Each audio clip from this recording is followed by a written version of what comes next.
วันที่24ตุลา2025นี้กลุ่มใหญ่พาราธิการกองทัพได้ประกาศเลื่อนสั้นเลื่อนเทียบสั้นและประดับสั้นให้นักเรียนที่เรียนจบวีซ่าเฉพาะจากสายรัฐ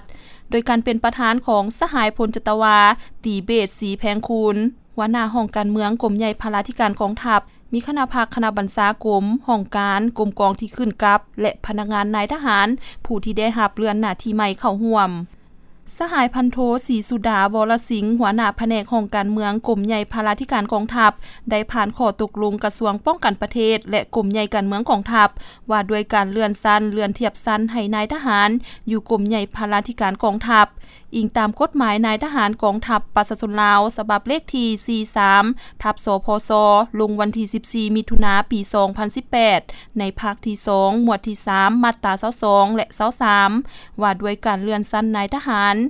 อิงตามการค้นคว้าและนำเสนอของกลุ่มใหญ่การเมืองกองทัพกระทรวงป้องกันประเทศตกลงเลื่อนเทียบสั้นร้อยเอกขึ้นสั้นพันตรีจำนวน1สหาย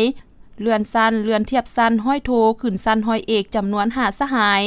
ข้อตกลงกลุ่มใหญ่การเมืองกองทัพประดับเทียบให้นักเรียนที่เรียนจบวีซ่าเฉพาะจากสายรัฐสั้นห้อยโทจำนวน4สหายโอกาสนี้สหายพลจตวาตีเบศศรีแพงคูณหัวหน้าห้องการเมืองกรมใหญ่พาราธิการกองทัพก็ได้ให้เกียรติโอลมต่อพิธีก่อนอื่นได้แสดงความย่องยอสมเสยต่อผลงานและผลสำเร็จที่บรรดาสหายญาติมาได้ซึ่งได้แสดงถึงความบุกบืนห้าวหันความอดทนพยายามและตั้งหน้าประกอบส่วนเข้าในหน้าที่เวียกงานการเมืองของกรมกองตามการจัดตั้งคันถึงมอบหมายให้ด้วยความรับผิดชอบสูงและมีผลสำเร็จจบงาม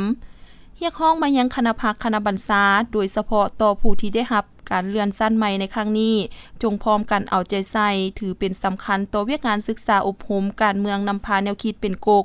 ตั้งหน้าฝึกฝนหล่อหลอมตนเองในทุกด้านมีคุณสมบัติศีลธรรมปฏิวัติเสื่อมซึมกำแน่นต่อแนวทางนโยบายเปลี่ยนแปลงใหม่ของพรรคปฏิบัติถูกมติคำสั่งและข้อกำหนดกฎระเบียบต่างๆของขันเทิงวางออกอย่างเข้มงวด